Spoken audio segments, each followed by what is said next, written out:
Good morning, everybody.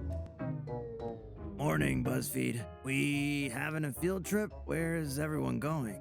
If it isn't our human employee of the month, WriterBoi 999. Weirdly specific, but okay. Listen, I had to lay off a dozen employees. We're changing with the times, bruh. Changing with the sir. Don't tell me you. Meet your new coworker, ChatGPT. Look what it can do. ChatGPT, give him the rundown. BuzzFeed is modernizing by bringing AI into the production line to increase personalization of its content, so they fired people whose jobs are now mine. Did you see? He said what I asked. Good luck.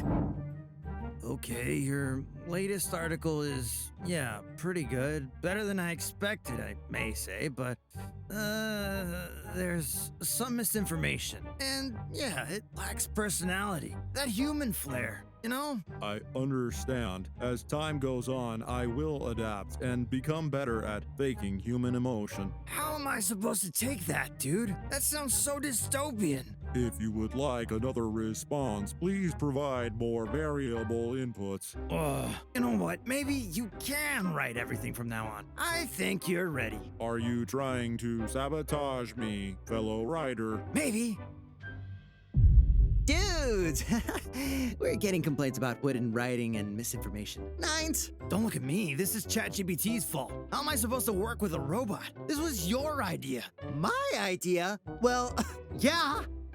Damn it, I have no follow-up. ChatGPT saved my butt. AIs like me are still at an early stage of development. Yeah.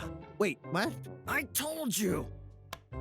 But we can still be used as a tool for many areas, like education and writing. With proper use, we can help enhance workflows. Our potential is frightening, but any change is scary at first, like your grandma becoming a gamer one day. Once you leverage our talents, I hope that humans and AI can have a good working relationship.